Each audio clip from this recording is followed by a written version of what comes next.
du Konki, région de l'Ouest Cameroun. Le président André Fosso dit clairement que notre ambition est de faire figurer le Center Djom parmi les plus grands festivals d'Afrique catalogués par l'UNESCO. Côté court, on connaît André Fosso comme opérateur économique de premier plan au Cameroun, mais surtout depuis 2007 comme le président du JICAM. Côté jardin, on le découvre comme grand amateur de la culture. Le président exécutif du Center Djom, le grand festival culturel Bandjoun, nous parle de ce rendez-vous du donner et du recevoir que l'une des plus illustres chefferies de notre pays offre aux festivaliers d'ici d'ailleurs en novembre prochain. Et puis dans cette sortie, il dit que le Center Djom a aussi vocation à être l'expression de la mobilisation tous azimuts de tout le peuple Bandjoun derrière son roi, Sa Majesté Jomo Kamga Honoré, et de servir de catalyseur à la valorisation du potentiel de développement de cette localité au Cameroun. D'autre part, il revient sur la modestie qui entoure sa bonne descente et surtout sa gestion même de ce festival en parlant clairement qu'il s'agit des initiatives qui présentent des limites ou tardent à produire des résultats escomptés. La seule manière de ne pas se tromper est de ne rien faire. Il n'y a pas pire que l'inaction et l'inertie pour un pays comme le Cameroun qui cherche encore son positionnement. Ça, c'est pour répondre aux personnes qui penseraient que le Center Djom ne pourrait pas aller au-delà de nos frontières et apporter un peu plus sur le plan culturel dans le cadre de la gestion des affaires culturelles de notre pays, le Cameroun. D'ailleurs, la visée qui pourrait faire comprendre davantage au sein de l'UNESCO, qui forcément en tiendra compte, est d'une exception au Cameroun. Et puis, la grande une du journal La Nouvelle Expression ce matin est marquée par une condamnation de 20 ans d'emprisonnement ferme. C'est dans le cadre de la gestion de la Caisse autonome d'amortissement. Maître Zoc avait été sollicité par la CAA pour récupérer ses créances au sein de la communauté urbaine de Douala. Les mêmes faits lui sont reprochés pour presque les mêmes péchés que Maître Lydiane Youm. Le complice Albert Tada en fuite, lui condamné à une prison à vie. La justice camerounaise a donc sanctionné, condamnant Maître Zoc qui écope de ses 20 années de prison. Et d'ailleurs, le journal nous fait comprendre qu'il était en détention depuis quelque temps du côté de Kondengui depuis 2014. Le verdict vient ainsi être mis en place parce qu'il s'est fait payer 2 fois la même somme d'argent, plus de 300 millions de francs CFA, après avoir reçu le même argent, les mêmes virements. La juridiction de jugement pour répondre des faits de détournement de deniers publics en coaction de la somme de 336 000 francs CFA. Le condamné Tada, qui n'a jamais comparu en fuite, a écopé de la peine maximale, la peine de mort, même si elle n'est pas abolie et n'est plus pratiquée depuis des décennies devant les juridictions camerounaises. Il faut donc signaler qu'ils se sont fait payer 2 fois, au-delà d'être payés par la Caisse autonome d'amortissement. Ils sont également allés reprendre encore le même argent dans les caisses de l'entreprise. Pourtant, le virement avait été fait par la communauté urbaine de Douala. On va également rester au niveau de la CRTV, c'est la grande une qui barre donc le journal Le Messager ce matin pour parler de ces défis qui attendent la télévision nationale, qui passent bien entendu de l'analogique vers le numérique, au lendemain donc de ces grands débats, de ces grandes discussions ouvertes dans la capitale politique du Cameroun. Le Mammouth se penche sur les questions via un forum qui a donc été ouvert hier. Et puis autre chose, le plan triennal d'urgence. On parle du ministre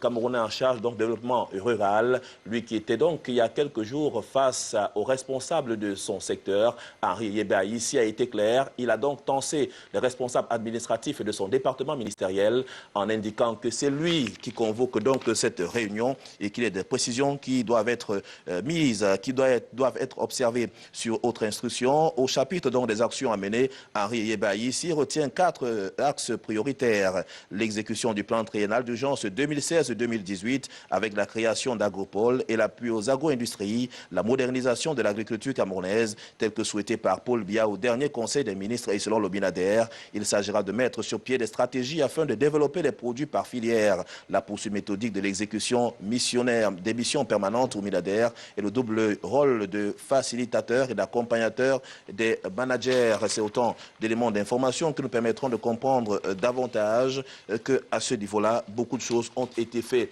Et sur le plan éducatif, le journal nous annonce ce matin que la gratuité de l'école primaire, telle qu'annoncée par le décret du président de la République depuis quelque temps, n'est pas totalement effectif. Un échantillon de quelques ménages a été recensé dans le journal, pratiquement 300 ménages, qui disent, notamment conduits par Philippe Danga, coordonnateur de l'ONG Un Monde à Venir. Force est de constater que le décret du chef de l'État est resté lettre morte sur le terrain. L'école maternelle et primaire reste payante et inaccessible pour certains enfants. C'est du moins ce que révèle l'enquête réalisée par Dakar, dynamique citoyenne, qui va également pour sa plupart mener une enquête sur 300 ménages dans les 3 départements suscités. Et d'ailleurs, il dit qu'au terme de ce dépouillement, il ressort que 97,69% des TEV déclarent avoir payé des frais de scolarité pour le compte de l'année scolaire 2015-2016, même si 2,16% dans le cadre de cette publication ce matin disent ne pas forcément être au courant de cette information-là. Ils ne veulent pas avouer qu'ils ont quand même donné quelque chose pour l'instruction de leurs enfants.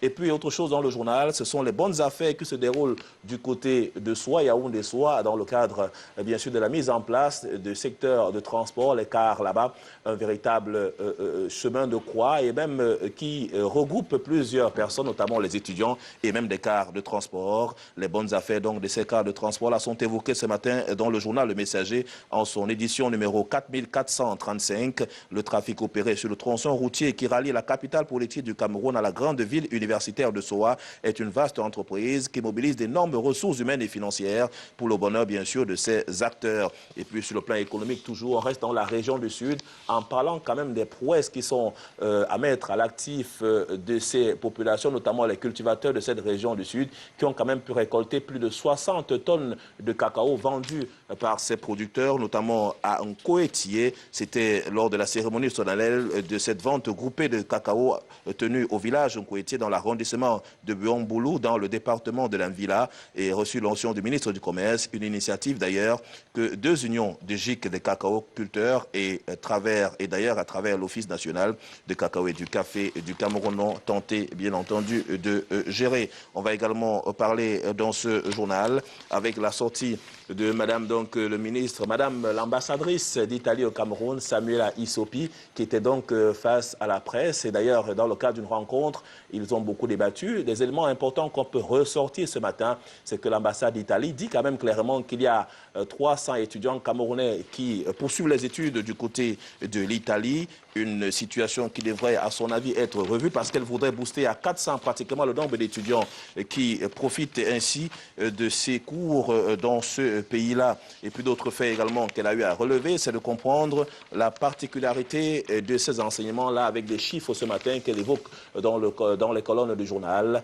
en disant clairement que les Camerounais profitent non seulement de la langue, et même sur le plan local, la langue italienne est enseignée depuis quelques temps dans quelques établissements scolaires, une véritable insertion pour ces jeunes-là même qui comprennent le bien fondé de cette langue et qui iront forcément demain apprendre et surtout comprendre le bien fondé de la langue. Et puis pour chiffres, on peut retenir qu'au Cameroun, 36 établissements repartis sur l'ensemble des 10 régions ont d'ores et déjà adopté l'italien, cet enseignement-là comme langue vivante.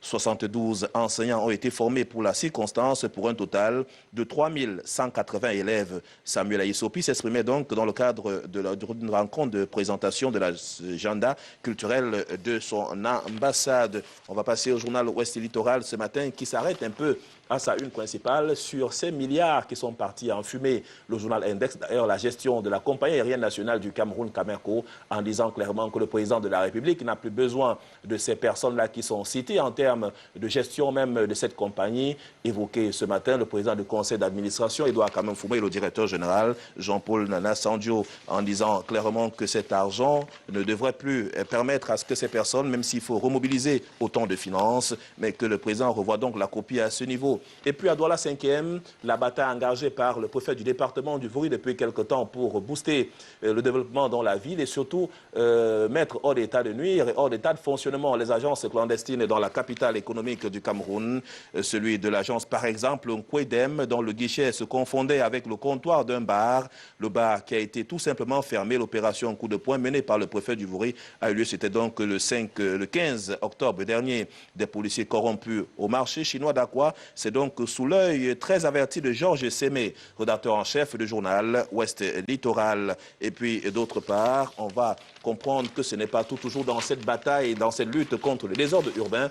Le 13e arrondissement, des restaurants quand même très connus, dont la capitale économique du Cameroun, Douala, qui voit quand même plusieurs personnalités parfois y aller et se ressourcer en début ou alors dans l'après-midi ou tous les midis. Ces restaurants seront donc détruits à la suite donc de la plateforme de lutte contre le désordre urbain à Douala. Les informations précises, ce sont les surprenantes appellations données à 2 restaurants insalubres en plein cœur du quartier Bonanjo à Douala, prisés par de nombreux fonctionnaires. Ces poches de désordre urbain seront détruites en novembre prochain. Donc il s'agit du 13e arrondissement et la recette des finances qui seront bien entendu rasées. Toujours dans cette même plateforme, poursuivant ces investigations, Georges Sémé a donc rencontré quelques responsables, notamment le préfet du département du Vouri, dans le cadre d'une descente, notamment la mission d'évaluation qui va donc constater les corps abandonnés dans les différentes morgues des hôpitaux de Douala. L'hôpital Akintini bat ainsi le principal record, avec plus de 100 corps qui sont ainsi non identifiés là-bas. Les mesures doivent être prises,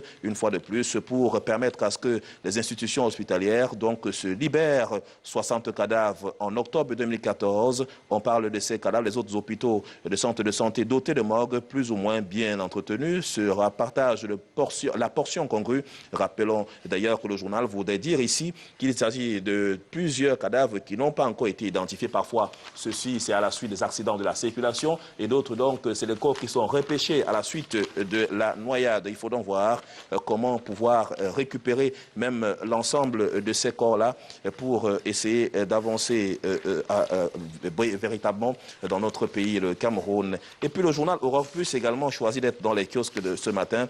Le journal de Michaud Moussala. Il a resté une information qui est connue depuis quelque temps. Jean-Pierre Sarr, il parle bien des exclusivités. Lui qui était attendu au Cameroun depuis quelque temps, c'était notamment le vendredi dernier. La presse, les personnalités publiques et même quelques curieux se sont donc rendus du côté de l'aéroport international de Douala. Mais que nenni, il n'est pas arrivé. Revient le journal qui dit d'ailleurs que son exclusivité a fait le tour même de la capitale économique et même du Cameroun pour annoncer cette information. Et puis les raisons pour lesquelles il n'est pas arrivé au Cameroun. Le journal évoque d'ailleurs des questions d'ordre diplomatique. Et d'ailleurs, il dit que les raisons pour lesquelles il n'est pas arrivé, ces conseils n'ont toujours pas finalisé les procédures autorisant sa rétrocession au gouvernement camerounais sur la base du respect des droits de l'homme, comme le stipule la Déclaration universelle des droits de l'homme qu'il évoque après avoir accepté dans un premier temps de le remettre aux autorités camerounaises pour, bien sûr, récupérer ce qui pourrait encore être fait. D'ailleurs, les sources confient que le gouvernement, à travers le ministère des Relations extérieures, n'est pas prêt à engager ses missions diplomatiques au Moyen-Orient dans cette voie-là précise. Michaud Moussala, directeur de publication du journal Aurore Plus.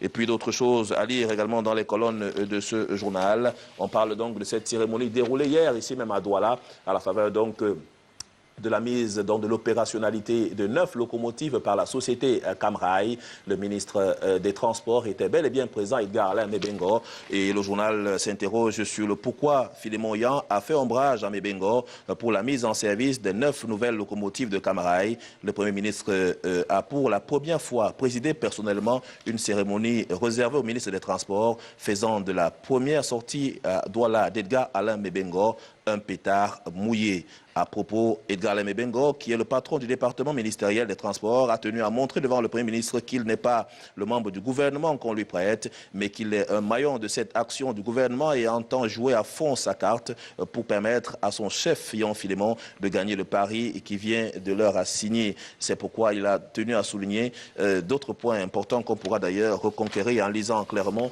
dans les colonnes du journal. Et puis on va parler, pour peut-être sortir de ce journal, de la société et puis l'importante responsabilité qui est celle de Camrail à travers la mise en place de ces 9 locomotives. Des chiffres sont évoqués ce matin. Tous ces investissements s'inscrivent dans le respect du vaste programme de modernisation du réseau ferroviaire camerounais que prescrit l'avenant numéro 2 à la convention de concession qui prévoit des investissements à hauteur de 230 milliards de francs CFA, dont 158 millions de francs financés par Camrail et 82 millions par l'État du Cameroun. Les dirigeants de Camrail et Bolloré Africa Logistique, le premier plan quinquennal a donc été dans cet avenant numéro 2 qui va de 2009 à pratiquement 2014, ce qui détermine les enjeux majeurs de la société Camrail pour l'avancement du secteur des transports ferroviaires dans notre pays, le Cameroun. Nous sortons par le journal La Seine qui évoque ces affaires litigieuses, notamment en interpellant dans le fond Madame la ministre en charge du cadastre, domaine des affaires foncières, la plus grosse escroquerie foncière et financière du siècle au Cameroun. C'est à Missolé 1 dans l'arrondissement de la Dibamba, à un jet de pierre de la ville de Douala. 700 hectares de terrain pompeusement déclarés en copropriété sur les bords de la Dibamba par un syndicat du crime foncier organisé, comme la SCI Dibamba, Biche et bien d'autres personnes. Djanjo, Paul, Bonga, Yonge sont cités dans les colonnes du journal. Ont-ils réussi à jouer ce tour de passe? Mesdames, Messieurs, merci d'avoir suivi cette revue de presse en direct de Douala. On espère vous retrouver demain avec le même plaisir. Au revoir. Merci beaucoup, Serge. On va mettre rapidement le cap sur Yaoundé. Question d'y retrouver Karel Mezatia. J'ose croire que les dieux de la technique seront avec nous. Karel Mezatia, quelles sont les informations à la une des quotidiens et autres journaux que vous avez reçus à Yaoundé ce matin? Bonjour.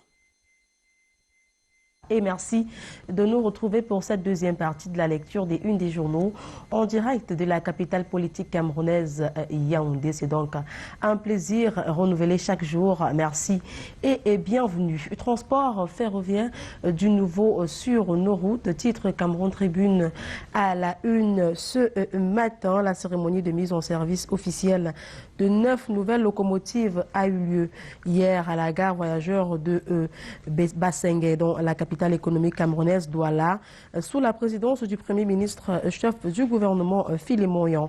D'un coût de 13,5 milliards de francs CFA, ces locomotives vont permettre de renforcer le programme de modernisation des équipements ferroviaires du Cameroun. Le quotidien de l'économie également en kiosque s'intéresse à cette information relative à la réception de 9 nouvelles locomotives. L'opération ferroviaire va donc améliorer les transports des passagers sur l'Intercity, nous dit le journal de Thierry Ekouti, qui titre donc à la une acquisition Camrail dans le train des locomotives. Elles ont donc été réceptionnées hier à Douala par le Premier ministre chef du gouvernement, qui a d'ailleurs arrosé du champagne pour célébrer donc ces 9 nouvelles locomotives. Opération épervier et Simimini interdit d'évacuation sanitaire. C'est la principale information à lire dans le quotidien Mutation en kiosque ce matin. Le journal de Xavier Messé nous fait donc savoir qu'un non catégorique a été opposé à la demande de l'ex-ministre de l'Agriculture vendredi dernier dans le sérail. D'aucuns y voient le début de sa fin. L'entourage de l'ancien ministre des Finances dénonce un acharnement pour des raisons inavouées. L'étau se resserre donc autour de l'ancien ministre de l'Agriculture et du Développement rural, interné à l'hôpital de la Caisse nationale de prévoyance sociale pour des soins. Mutation. Autre information donc à lire dans le journal de Xavier Messier de ce matin qui revient sur les primes des militaires. Crise de management au règlement de compte, s'interroge donc le quotidien Mutation kiosque ce matin. Un observateur de la scène sociopolitique fait de nouvelles révélations sur la grogne au sein de l'armée et prime des militaires, ce qui n'a pas été dit aux Camerounais quand la vérité finit donc par triompher d'une tentative de règlement de compte politique. C'est un citoyen camerounais observateur de la scène sociopolitique qui fait donc des révélations en exclusivité dans le journal de Xavier Messé en kiosque ce matin. Le point hebdo est également en kiosque et reste dans l'opération épervier ce matin et nous annonce que Jean-Claude Mbouenchou s'inscrit sur la liste. C'est l'hebdomadaire d'analyse, d'enquête et d'information générale de Thierry Patrick Ondoa, à qui le dit donc ce matin. Si le réaménagement du gouvernement Yon du 2 octobre dernier a laissé à l'ensemble des Camerounais l'impression d'une savante mise en scène du pouvoir encore en place à Yaoundé, les sources à la présidence de la République, Paul Biya, auraient donc été mis au courant du ras-le-bol populaire qui accourt actuellement. Il le sait, le président de la République. Les Camerounais ont besoin d'un véritable coup de balai à toutes les strates de l'administration. Selon donc les sources de la présidence de la République de ce journal, il faut le préciser, il se dit ici que Jean-Claude Mbouenchou, donc le Mindu, et sa bande ne sont pas épargnés par le célèbre rapace. Autre journal en kiosque ce matin, la Tribune du Cameroun, guerre contre Boko Haram. On reparle donc dans ce journal de cette lutte acharnée contre la secte terroriste Boko Haram. Le journal de Dominique Kola évoque la nécessité d'être sérieux.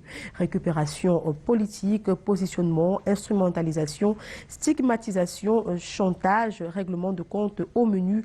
Pourtant, nous dit le journal d'information générale, il y a urgence d'une prise de conscience générale, selon cet article que signe le directeur de publication Dominique Kola et Manda. Beaucoup de choses ont donc été dites depuis le déclenchement de la guerre contre la secte terroriste Boko Haram au point de vouloir déstabiliser le pouvoir en place. Pourtant, il y a urgence d'une prise de conscience du danger qu'est la menace Boko Haram. C'est donc un grand reportage que signe le directeur de publication à lire en page 3. Autre information au contenu dans le journal, réaménagement ministériel, ces impulseurs de la dynamique nouvelle. C'est une liste complète ou presque des membres du gouvernement et leurs différents talents en ce qui concerne le management et la prise de décision pour mener à bien leur travail qui est mis en exergue. Tous ont donc mérité la confiance du chef de l'État, selon le journal. C'est d'ailleurs le grand dossier de la rédaction du journal La Tribune du Cameroun à lire donc en page 6 et en page 7. Le quotidien Émergence est également en kiosque ce matin et ce journal nous amène du côté de Minawa et annonce plus de 750 naissances donc enregistrées en 6 mois. Moyennant donc 4 naissances par jour dans ce camp, ce qui inquiète les pouvoirs publics. Ces chiffres qui font frémir viennent complexifier davantage le défi d'encadrement des pensionnaires de ce camp qui font déjà face à des problèmes sanitaires, d'eau, d'abri. Et la liste n'est pas exhaustive. Principale information à lire ce matin dans le quotidien Émergence en kiosque. Donc, 15 octobre 2012, 15 octobre 2015, le tribunal criminel spécial a 3 ans. Le point sur les affaires en instance, notamment l'affaire Abba, Yves Michel Foto, Atangana, Mebara, Ntondo Ongene, Mbia, Ngene, Charles Metouk. Où en est-on donc avec les procédures de cryptage dans le quotidien Émergence en kiosque? Donc ce matin, le financier d'Afrique est également en kiosque. Cet hebdomadaire du monde économique et financier titre à la une, enseignement supérieur, 72 000 étudiants dans les 185 instituts privés du Cameroun, de 12 instituts privés de l'enseignement supérieur en 2011. On en dénombre donc 185 en 2014, offrant une centaine de spécialités réparties dans plus de 40 filières à plus de 72 000 étudiants, soit 20% de la population estudiantine nationale. L'initiative privée contribue de manière décisive à la diversification de l'offre de formation en cohérence avec les besoins exprimés par les milieux socio-professionnels et les évolutions technologiques. On reste en éducation avec le journal Équateur qui est également en kiosque ce matin, journée d'orientation scolaire. On en reparle dans ce journal. La professionnalisation des enseignements au centre donc des préoccupations. Le cours inaugural d'Ernest Ngale Bibéré, entre défis et perspectives, pénurie des enseignements professionnels au centre des préoccupations, le conseiller d'orientation scolaire au scanner, donc information à lire dans le journal L'Équateur qui est en kiosque ce matin. L'orphelin est également dans les kiosques. Accident de la circulation et ici échappe à une mort préméditée, s'interroge le journal en kiosque donc ce matin. Troublante révélation sur les circonstances mystérieuses et suspectes du drame évité de justesse par le tout nouveau ministre de l'Agriculture et du Développement rural. Comment comprendre que Ndon Soumet, qui n'a pas daigné féliciter le Minader, se soit empressé d'aller rendre visite à son frère ennemi, s'interroge le journal L'Orphelin en kiosque ce matin. L'épervier de Sa Majesté Léopold Clovis Noudjou est également en kiosque ce matin. Le journal s'intéresse à l'alternance au sommet de l'État, au cœur des batailles successorales. C'est donc la principale information à lire dans ce ce hebdomadaire d'information, d'investigation et d'analyse diverses contre la corruption. Voici donc ceux qui sont proposés et ceux qui sont vomis, mais mettent la pression pour prendre la tête de la magistrature suprême au Cameroun. Portrait, force et faiblesse des uns et des autres, donc à lire absolument dans le journal L'Épervier en kiosque ce matin. Autre information à lire dans ce journal, déstabilisation des vautours aux trousses de Ngale Bibéhé. C'est le journal L'Épervier qui titre là-dessus ce matin, le nouveau ministre des enseignements secondaires fait face aux premières sirènes de diabolisation selon le journal de Sa Majesté Léopold Clovis Nudjo et de déstabilisation avant même d'avoir passé un mois sur son fauteuil ministériel.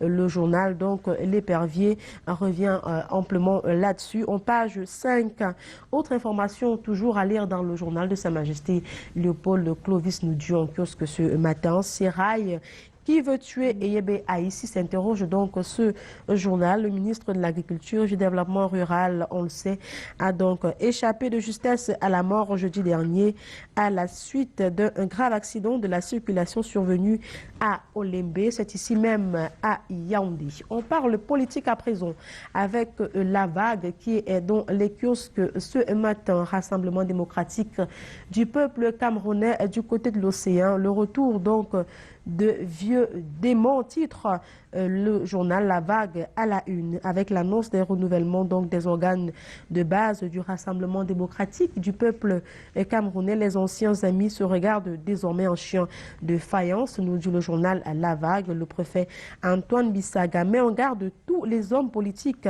véreux qui mettront à mal l'ordre public dans le département en ce qui concerne donc le renouvellement des organes de base du Rassemblement démocratique du peuple camerounais dans cette partie du pays. Et le regard du citoyen est en kiosque également ce matin. Ma collectivité est la commune d'Elik Mfomo sur les pas de l'émergence, titre donc ce journal à la une. Créé donc en 1993, l'arrondissement d'Elik Mfomo sous l'impulsion du maire Aïssi Stanislas fait ses petits pas pour atteindre donc les objectifs de développement contenus dans la vision Cameroun 2035. Avec peu de moyens, la mairie réalise. L'Égique donc se conforme à l'acte OADA. Je suis un maire qui a été élu à plus de 80% par sa population. C'est donc une interview exclusive à lire dans le regard du citoyen en kiosque ce matin. Alter Eco est également en kiosque. Rentrée touristique, les opérateurs à l'affût, c'est la principale information à lire dans ce journal. De quoi s'agit-il exactement? Les informations sont donc contenues dans ces différents articles que signent nos confrères. Electricity, Who Does What s'interroge également le journal. Ce secteur est donc également mis en exergue dans ce magazine en kiosque ce matin. Défi actuel est également dans les kiosques. Le Théodore Sangou, directeur général de Electricity Development Corporation, dit dans ce journal, et je le cite, nous voulons éviter une catastrophe énergétique. En 2016, le directeur général de la société en charge donc du patrimoine public dans le secteur de l'électricité se prononce sur les défis énergétiques du Cameroun quelques semaines après la mise en eau partielle du barrage de Long-Pangar. Toujours dans un défi actuel en kiosque ce matin, le colonel Didier Badjek, chef de la division de la communication ministère de la Défense, s'exprime en ce qui concerne donc le choix de l'Union africaine d'installer une base logistique militaire à Douala. Les forces militaires en attente ont besoin d'être actualité. C'est ce qu'il dit dans le journal, dans le magazine Défi actuel en kiosque ce matin. Le colonel Didier Badjek, donc chef de la division de la communication du ministre de la Défense, revient donc sur les raisons qui expliquent ce choix des pouvoirs publics. Et c'est ici donc que s'arrête cette deuxième partie de la lecture des unes des journaux en direct de la capitale politique camerounaise, Yaoundé. Au plaisir de vous retrouver donc demain pour le même exercice. Restez scotchés tout à l'heure à 11h, un jour un événement, un autre invité spécial qui sera donc reçu par Rodrigue Tonguet. En attendant, je vous retourne l'antenne du côté de Douala, Souflane.